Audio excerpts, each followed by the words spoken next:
Good afternoon, everyone, and welcome to an exciting webinar for the 4D Evolution series. I'm really looking forward to today's speech and presentation. I know a lot of people are, because we've had a lot of people log in. There's some good news and some bad news that I need to share with everyone to start with. And the bad news is that, unfortunately, due to a death in the family, Desley isn't able to be here. But the good news is that we have two people who sometimes share her role and sometimes work with her, who have quite a bit of experience around this. And their names are Kate Henderson and Lyndal Mackintosh. And both of them share the title of Community Engagement Advisors, which is helpful for me because I don't have to remember two different titles.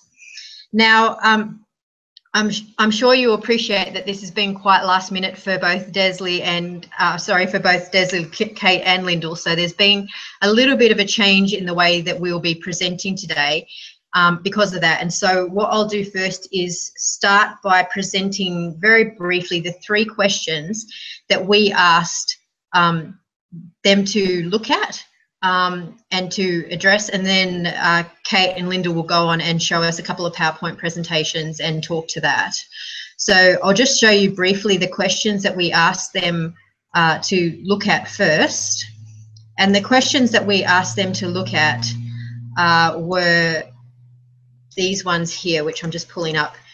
So the first one is asking them a little bit about the forecast budgetary challenges for the City of Melbourne, and what it was that led them to decide to address these issues using community engagement, and then what types of community engagements and technologies they used.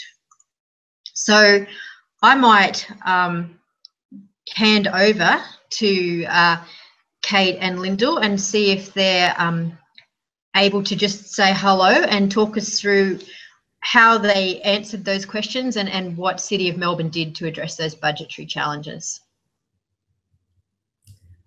Hi there, I'm Kate. Hi, I'm Lyndal. So we're going to go as fast as we can to give you all as much time as possible to ask us questions about this project. It's a pretty unique project. We were incredibly privileged to be a part of it. We were the community engagement team involved the whole way through.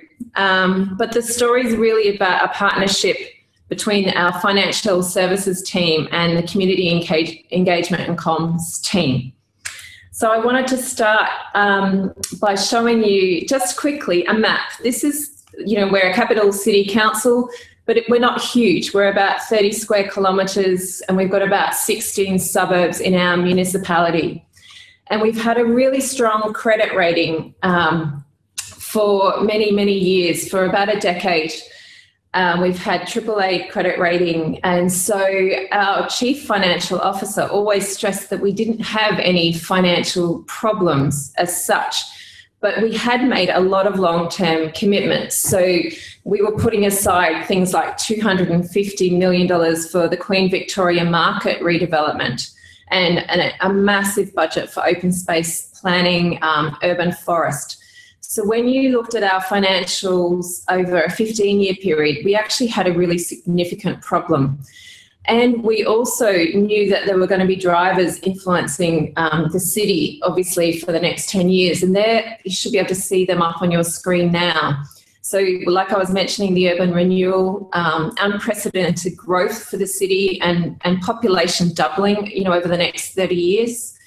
And the rest of them are things that, we're worried about with climate change, economic uncertainty. Are we ready for those sorts of things? So the next slide's really from the finance team. What they worked out is we had a funding shortfall over a 15-year period.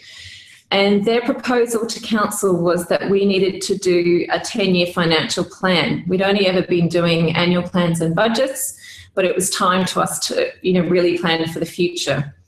So this is really where Lyndal came in on the team and helped work with financial services to give them a proposal, something they couldn't refuse from a community engagement perspective. So I'm going to take you through some of the thinking into our process. And to really put it in terms of how much time was invested in this project, there was at least 6 months behind the scenes working with our finance team and then also our council, our decision makers, to make sure that they were across the project and happy with the process.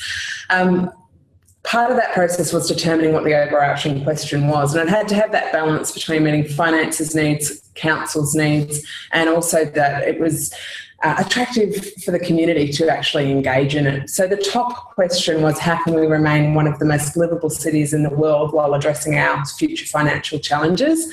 And then more specifically, it went into what should our spending revenue priorities look like if we are to avoid our $900 million shortfall. That alone took many months of wordsmithing that process, but it was extremely important to make sure that all parties within our organisation and our council were happy before we actually moved forward, and we got council to sign off on that. Following that, we then went into the process design. And on the screen, you've got a bit of a diagram. Sorry if it's not very clear. But the top part of it, if you can imagine a funnel process. So initially with the engagement process, it went broad and we went across to all our wider communities. And we did that through a series of workshops, discussion groups. We had mobile pop-ups that went across the municipality. And we also had an online budget simulator that sat within our engagement hub called Participate Melbourne.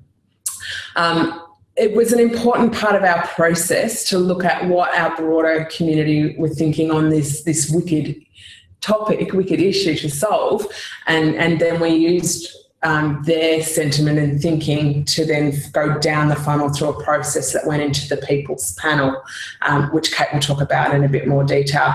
As you can see down the right, we had our timeframes from July, August 2014 to do the broader engagement that then went into the People's Panel process right through to the end result in June 2015 that followed more into the governance structure of how decisions are made at council. So the council endorsed the 10-year financial plan in June. I'm just going to quickly show you a little bit more about the process that happened. So with the workshops, we ran 2 workshops. Obviously different times and locations and so on with facilitators, and then we ran 3 discussion groups that were held with our more targeted communities. The facilitators that ran those sessions also facilitated the People's Panel, which we'll talk about. We engaged another group to run our pop-ups, and again, they were all specialists within their field, and they went out across 8 different sites to talk about talk to our general public. It's important to note with a capital city particularly, you're looking at a really broad range of stakeholders, your workers, your businesses, your visitors into the city, as well as then your residents and your community groups that are based there as well. And then the last thing was the online tool, the budget simulator, and that was run by Delib Australia. That was the first time for City of Melbourne to look at a process like that. But what it did was it actually gave people the opportunity to almost play with our $400 million budget. And they were given different streams, and they could choose if they could increase or decrease the different streams within the budget by 5, 10 or 15%. But what was important about it was when they made those decisions, they were also given information about what that would actually look like on the ground. So they were doing trade-offs, I suppose, as part of their process. We had about 300 people provide feedback through that tool. And then that was all collated and then put into a report that was presented to the People's Panel. And I'll hand back to Kate. So the People's Panel, before we go into what actually happened for the panel, I guess we spent many months, and we're very lucky in here at the City of Melbourne to have a research team. And we went to them with, the dilemma that we wanted to do a random group to come into the city to deliberate on what should be prioritised for our 10-year financial plan. So City Research, with the help of New Democracy, we came up with a sample, what they call a sample frame. And we worked out that we needed 50% business people in the room because they are, a big voter base for us, and 50% needed to be residents. And we have a huge student population here, about 35% of our population of students. So we knew within that we were also looking, for young people and for students in that residential sector. So we sent letters out to 7,500 people through to those businesses and residents, and that was done randomly. And then we received many hundred responses back of people being interested. And from there we stratified. So we looked at age, gender, location, or size of business, small, medium and large. And we came out with what we were looking for, the magic number of 43. 43 randomly selected people to come into the city for 6 Saturdays. So these 43 people were meant to be our mini public of Melburnians. They were meant to be that descriptive match. And we didn't know who they were until the day they turned up. And when I say we, I mean the City of Melbourne didn't know who these 43 were. So we were very hands-off on that process and allowed it to be independent. So we weren't putting on, our favourite people or people we thought would give us the answers we want. So New Democracy looked after that role for us. And so we met them on day one, and we had a huge variety of different people there, from students to baristas to aromatherapy consultants. It was a wonderful melting pot of, diverse ideas in the room. They came and devoted 6 Saturdays to this process. And they basically did a deep dive into the city's finances. They had to learn a huge amount the whole time. And they called upon experts. They were giving us between sessions, 40 different data requests. So we were scrambling in between times to give them all the information they needed to be able to make a recommendation at the end of the day. And their specific remit is up the top there. They were to make recommendations to council on its spending and revenue priorities. And they heard from our Chief Financial Officer twice, and he went down further than that. And he said he wanted to know about asset ratings, service levels, should they be more, less or the same? So, we gave them a really hard remit to cover, but they were extraordinary in what they did do in that time. And we did have professional facilitators that specialise in juries help us with this process. So the numbers you're seeing across the screen represent the days, and the theme of the days, the learning theme. They had to learn and understand on the first 2 days. The third day, they really had to focus in on what they needed to know in order to make a recommendation. Fourth and fifth days, really about that deliberation process and coming up with an agreement. And our design meant that they had to come to an 80% consensus on it. And if they were allowed to put in minority reports if they disagreed with the consensus. Now we only asked them on the invite for 5 days, but the jury felt like they hadn't finished by day 5, so they requested the 6th day, and we put it on a week later for them. And by the 6th day, they had finished and the report was done and given to council at the end of the day. And we had councillors receive it, but then we also did a special council meeting a few weeks later where it was formally presented. Like I said, they made 60 requests for information. They deliberated until they got to that 80% majority, and they ended up coming back to us with 11 recommendations to council. And I'll tell you what happened. In the end, council accepted 10 of the 11 recommendations, and the recommendations ranged from rates right through to capital works. Rates was an interesting one. They said they were prepared to pay significant amount more rates, 2.5% per year. So the Lord Mayor and our councillors were very shocked to have ratepayers speak to them at a council meeting saying they're prepared to pay more rates. Unfortunately, state government put in a month later a rate capping proposal. So that is the only one that our council didn't accept in June 2015, the rates, because we have to have a cap on our rates and only request variations, if we have the evidence. But all the rest of those recommendations were adopted by council. So that's the financial plan, which is available online if anyone's interested. And the next slide, I'll just show you. This is what we did. We put the People's Panel's recommendation as an appendices in the back so everybody could see what we agreed to and what we didn't. And the first one there is the rates one, and we had to say no, but we justified the reason why. And the rest we said yes. And the next annual plan and budget we did, we started already to adopt some of their recommendations. So we did a whole lot of things in our climate change sector, like street lighting. We brought them forward because of the People's Panel recommendations. This is our overall. I know we're flying through this, but we just wanted to give you guys, this is what we think were critical success factors for the whole project. It's considered highly successful in here in council. The Lord Mayor, the CEO still speak very highly of the process. The media has given us incredibly good coverage the whole time. The only bad coverage we got was at the beginning, saying that, you know, we have representatives to make decisions, why go to the people? But at the end, we've had incredibly good media coverage.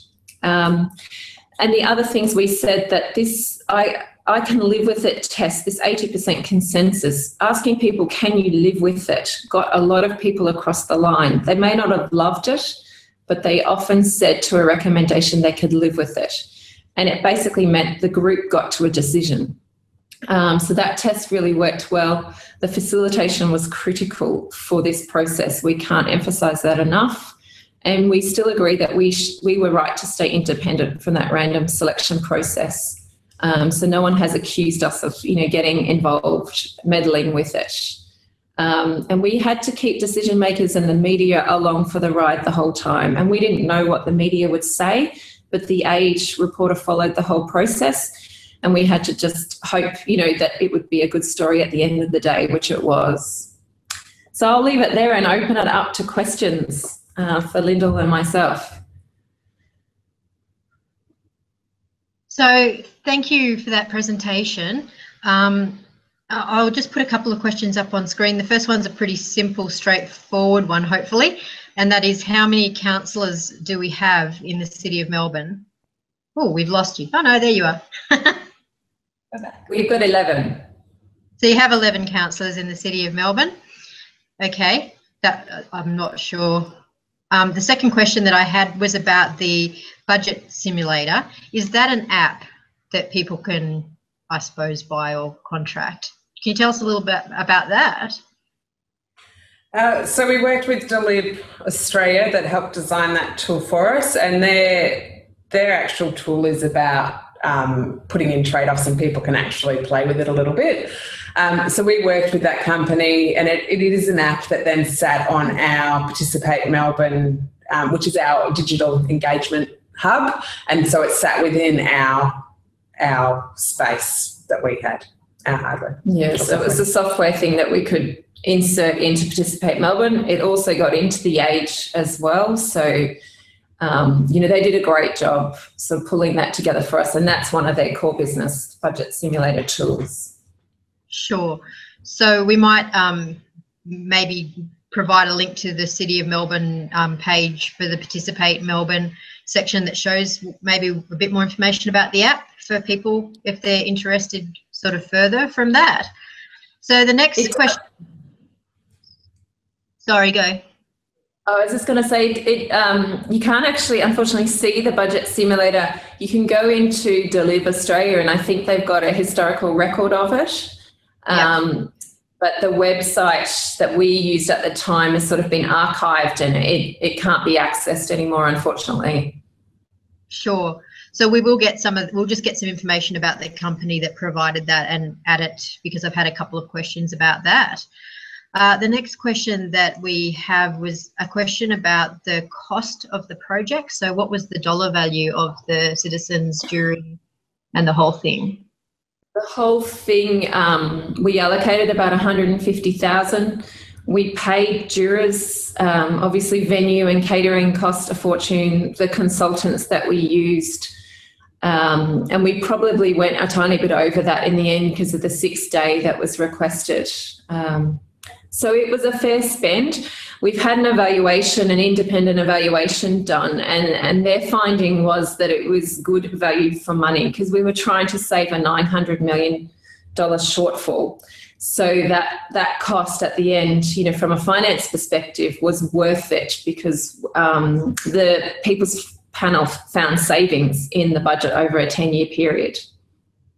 Sure. So the next question that we have was about the role of council. What role did council have in this process? Council actually were involved in understanding, obviously, the process that we went through, and they're the decision makers in the end. So they actually signed off the process, the question or the remit of the project. And random methodologies that they signed off. They were very interested in getting into the details of that. They would have had some presence at the People's Panel, but when it was in that stage of deliberation, it was actually just the People's Panel within the room. And I think that actually went for City of Melbourne staff as well. They were out. It was the facilitators and just the People's Panel. And then they had the role, obviously, of hearing the recommendations from the People's Panel. And if you haven't seen the video on Participate Melbourne, there's actually a little bit of the process there where you can see some of the councillors actually asking them questions back on the recommendations. So we needed their buy-in to the process, and they had to sign off at particular milestones throughout. As a council in a process like this, they were the final decision maker. So the recommendation was tabled at a meeting and they had to accept it or reject it as they saw fit. Sure. We have another question here from Rob, and he says, how many of the 43 participants were put at each table, and did each table have an independent adjudicator? That's an interesting question. For the most part, over the 6 Saturdays, there were no tables. So I know that will shock some people. The room was set up in a circle, like semicircle of chairs for group sessions, and then small clusters of 3 to 5 of the People's Panel at any one time, doing deliberation in small groups with no tables. So the facilitation was designed to not impede discussion and get people to lean in and really get into it.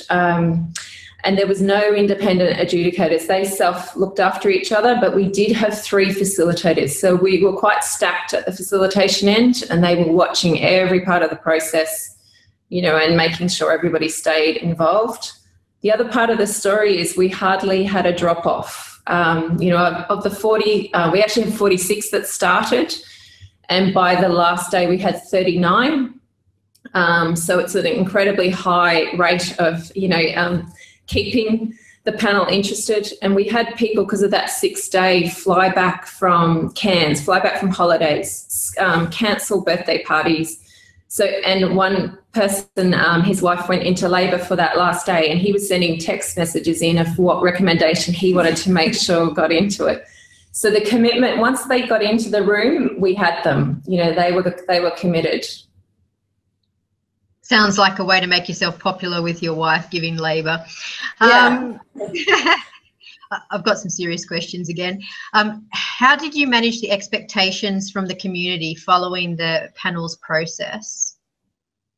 This is from Kerry.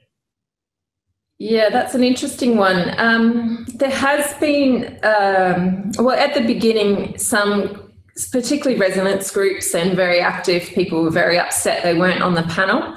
So one strategy we did was invite them to observe the panel, and one of them, he came back multiple times to watch the panel, but he was very upset he wasn't on it, but he did respectfully agree to the rules that he was an observer, a silent observer. We've heard nothing from people like that since then, except that we know by overhearing him that he now gets the process, and we've heard him explain it to other people. So, you know, we haven't had a lot of flack from this 10-year plan. It may be the topic area. We are still doing engagement around annual plans and budgets, and we're getting a tiny bit more people interested in that process, maybe because they've heard of this process. But it's still an area that, you know, the majority of the community aren't in touch with the details of the finances for the city. So I think an important part of it is also just in the overall project design, that wider community engagement that happened at the start was a really important part of it. And I think that gave people a place to put forward their ideas and thoughts about it. And the other thing to manage expectations was actually communicating the process. So people knew right up front, this is the process that we are going to follow, that we are going to do a citizens jury as part of it, and so on. And I think we were really transparent on that. And that certainly helped with expectations. Sure. Okay. I've had a question here. There's a couple that are like it. This one's Christian's version of it, which basically says, are you now applying similar community engagement processes for your annual budgeting? Are there expectations that you'll continue with the People's Panel? That's a great question. The People's Panel won't reform that particular group. They've done what they were asked to do. The annual plan and budget, we're engaging, but we're probably, like many of you, in our 4th year of a 4-year council plan. So there's not much scope for people to ask for things that they would like.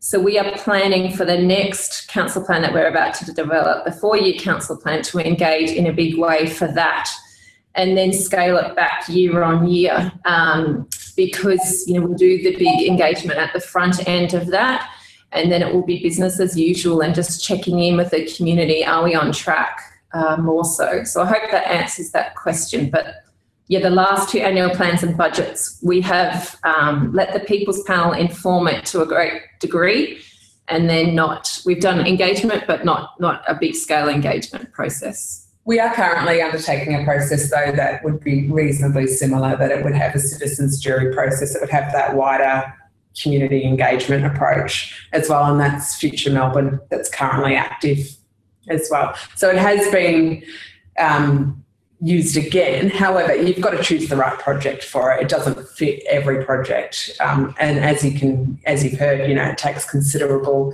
planning and resources to deliver a project of this nature. Sure. So another question that we have, this one is from Denise, says it's interesting that the community accepted higher rates. What was the mix between the business people and the residents in the sort of citizens jury that did that?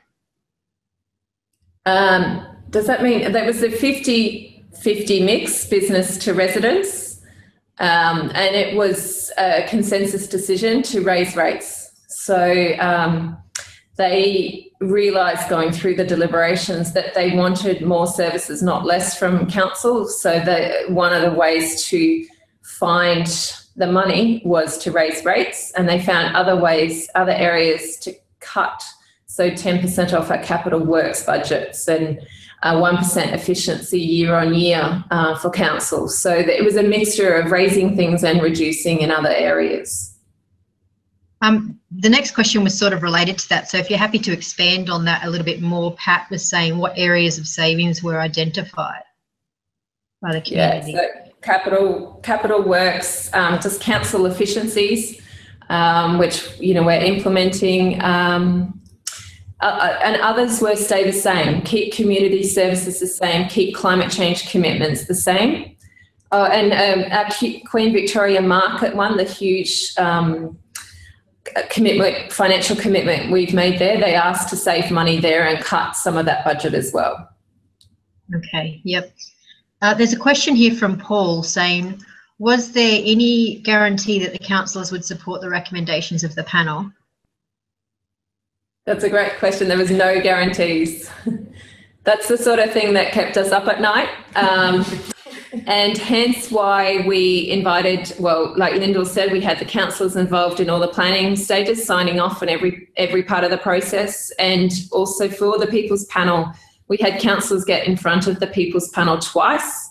They did sort of like a speed dating with councillors, and councillors were able to hear some of their initial thoughts on recommendations. and councillors would tell them, you know, that won't sit well with me. But then the next councillor would say, I love that idea. So the jury ended up realising that they've got a very diverse council there, and they just went with their own ideas anyway. But they road tested their ideas with councillors as well. But yeah, there was no guarantees at all that any of the recommendations would be adopted.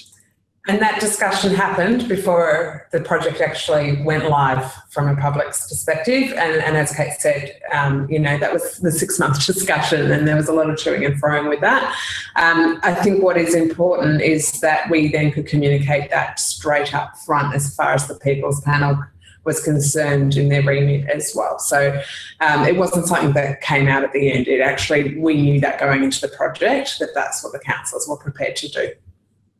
Sure.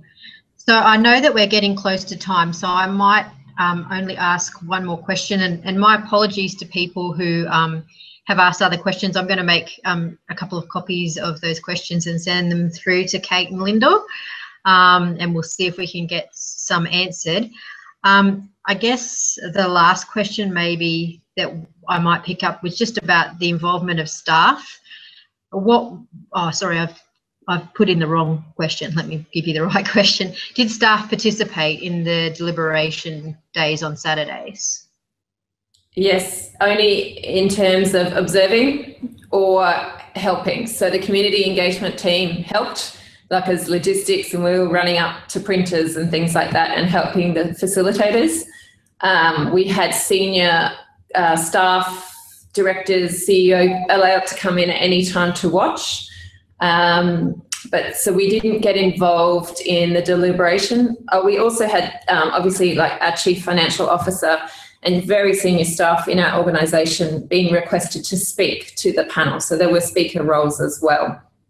So we had various roles throughout the whole process, but we didn't get involved in their deliberation. And like Lyndal said, often we were asked to leave the room so we couldn't hear their deliberation when it really got to the crunch time at the end.